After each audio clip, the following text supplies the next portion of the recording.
নমস্কাৰ আজি আকৌ পুনৰ 10টা কুৱেশ্যন লৈ আমি আহিছোঁ আহক আমি আজি পাৰ্ট 4ৰ ওপৰত কেইটামান কুৱেশ্যন আলোচনা কৰোঁ প্ৰথম কুৱেশ্যনটো হৈছে which part of the Indian Constitution deals with the directive principle of state policy ভাৰতীয় সংবিধানৰ কোনটো পাৰ্টে directive principle of state policy অৰ্থাৎ ৰাজ্যৰ নীতি নিৰ্দেশাত্মক নীতিৰ লগত জড়িত এনসাৰটো হৈছে part 4 of the Indian Constitution 2 number question হৈছে directive principle of state policy have been borrowed from which country's constitution কোনখন দেশৰ সংবিধানৰ পৰা ৰাজ্যৰ নীতি নিৰ্দেশাত্মক নীতিটো আমাৰ ঠাৰে লোৱা হৈছে এনসাৰটো হৈছে article 36 ৰ পৰা 51 next question হৈছে which of the following statement is true regarding the directive principle ৰাজ্যৰ নীতি নিৰ্দেশাত্মক নীতিৰ সম্পৰ্কে কোনটো মন্তব্য শুদ্ধ আমাক সুধিছে মন্তব্যকেইটা আমি আপোনালোকে পঢ়ি চাব মই আৰু পঢ়ি টাইমটো ওয়েষ্ট নকৰো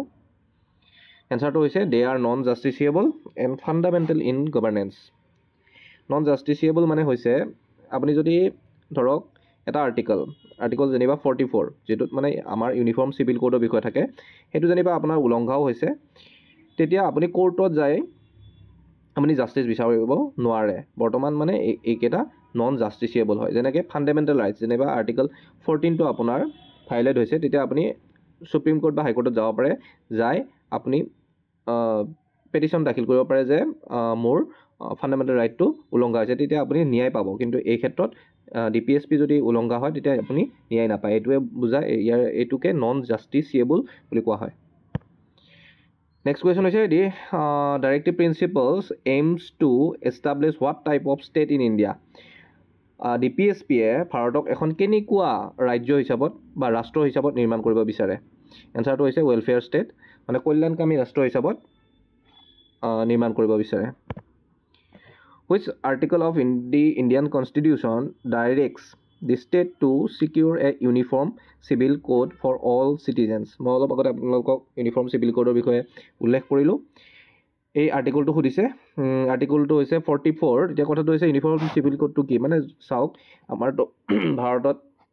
বিভিন্ন জাতি জনগোষ্ঠী আছে যেনে হিন্দু মুছলিম খ্ৰীষ্টান বহুত আছে প্ৰত্যেকৰে বিবাহ বা বিবাহৰ যেটো ডিভোৰ্সৰ নিয়ম এবিলাক অলপ ধৰ্মীয় হিচাপত বেলেগ ঠিক আছে এতিয়া মুছলিমৰ ক্ষেত্ৰতে যদি বিশেষকৈ ক'ব যাও আগতে আছিল ট্ৰিপল তালাক আছিল কিবা আছিল এইবোৰ মানে ধৰ্ম হিচাপত মানে বেলেগ নহয় মানে যেতিয়া ইউনিফৰ্ম সিভিল কোডটো এপ্লাই কৰা হয়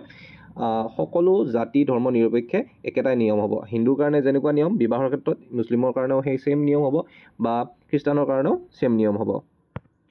এতিয়া আৰ্টিকলটো এনসাৰটো ক'লো আনসাৰটো হৈছে article 44 Next question is which article of the constitution deals with the organization of village panchayat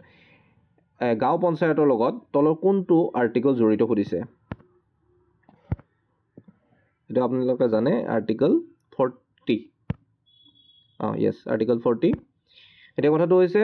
the concept of equal pay for equal work for both men and women is mentioned in which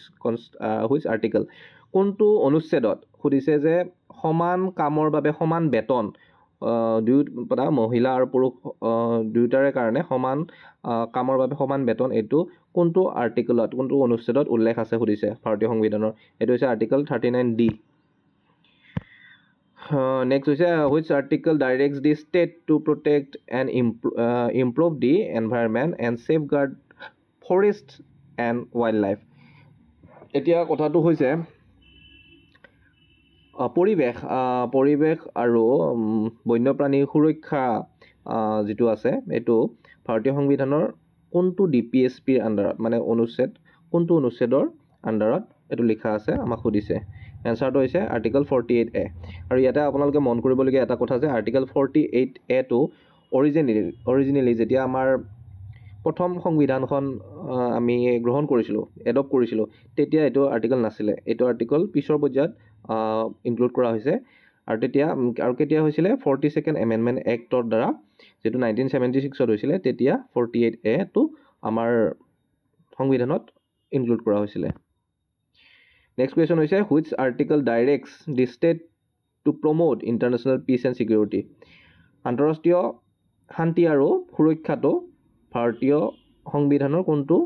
অনুচ্ছেদত উল্লেখ কৰা আছে? Answer হৈছে article 51।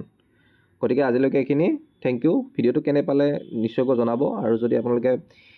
ভাল পোৱা নাই বা একো mention নকৰিলে গম পাম যে ভাল পোৱা নাই, গতিকে তেতিয়াহ'লে আৰু আমি এইটো চিৰিজ কণ্টিনিউ নকৰোঁ। আৰু যদি ভাল পায় কাইণ্ডলি জনাব। Thank U.